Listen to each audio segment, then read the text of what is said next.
Hey, sexy people, Taylor, Sparks here, Mariposa Aki. And today we're talking about the 5 relationship styles that fall under the umbrella of ethical non-monogamy. This is based on my book, An African American Guide to Ethical Non-Monogamy, the how, why, and with whom to explore your expanding love styles or relationship styles.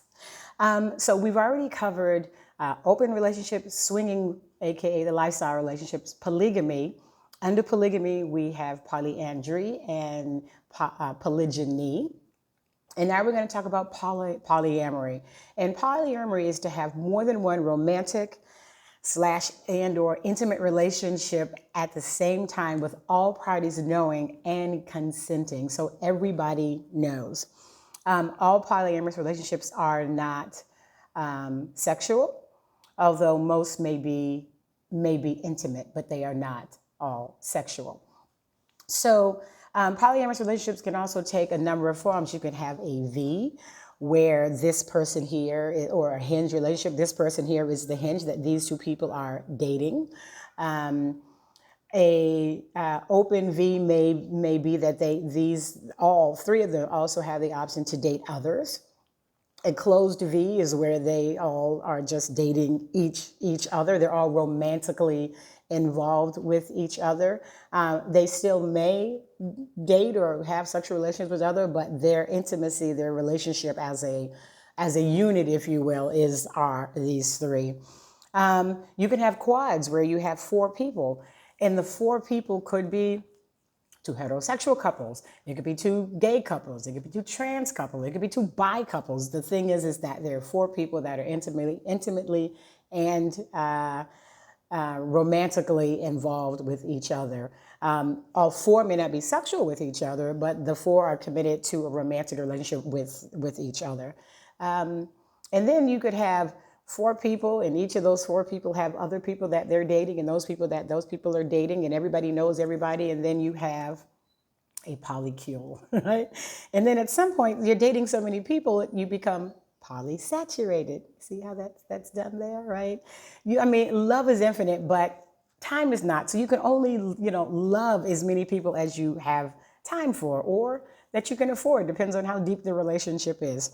So relationships can be parallel, meaning that 2 people are dating one person, but those 2 people know of each other, but they're not involved. They may have a cordial kind of friendship, if you will, but they don't hang out. They're not calling each other every week, but they do know they exist. All but one of my relationships were parallel. I knew the wife knew me, the wife had met my husband had met the wife, but his wife and my husband were not involved in any way whatsoever. They just knew that each other exists. So we were both dating the same person, meaning his wife, of course married, but both dating the same person at the same time, but our relationships were what's considered parallel. And then you can have something even more deeply entwined or intimate called what they call kitchen table poly. And they call it kitchen table because it's where you're able to sit down together at a kitchen table with your partner and your partner's partners, also known as your meta-more, which is your partner's partner, and talk about the future, talking about where you all might want to move together in the relationship as a unit, right? You might be discussing finances and the raising of the children and helping with the homework. I did have one kitchen table poly relationship where I was at my partner and his wife's home every week for dinner. We were talking about our futures and where we might move and where we might live.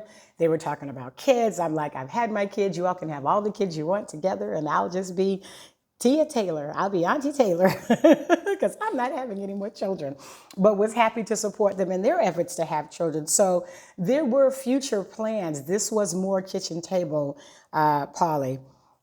And then you have polyfidelity, right? And this is where the 3 or 4 or 5 people have decided that there will not be any more romantic, intimate relationships with anybody other than that 3, 4, or 5 or whatever it is people, right? So, And that's a commitment that they all make and that they all agree upon, right? This is the unit. These are the people we're having sex with. These are the people that we are romantically involved with. Nobody else. Now, somebody else could meet somebody else. Somebody could meet somebody at work. Somebody could meet somebody anywhere and be like, hey, I met this new person. I'd like to bring them into our circle, if you will. And so the polyfidelity, it could expand at that point. So I tell you all of these things not to put anything or anybody in a box, just to give you kind of the baseline foundation of how each of these relationship styles function, but how you decide to enter in and transition through your ethically non-monogamous relationship is going to ultimately be up to you and your partner and or partners, right? But understanding that an open relationship does not work the same as a polyamorous relationship. And even in modern polygyny, you see this big push of with, having sex with everybody. Traditional polygyny doesn't function that way. It's hot here. I'm in Cancun. So it is really up to you, but you need to be informed. You need to be educated on the different relationship styles, and then you need to take the time to unlearn everything you've learned in monogamy.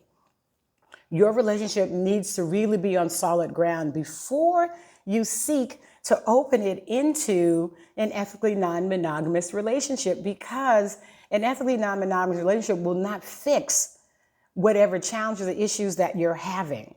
I don't care if they're cheating or lying or deceit or differences in libido, whatever reasons you think you want to open up your relationship. Your current relationship needs to be on solid ground.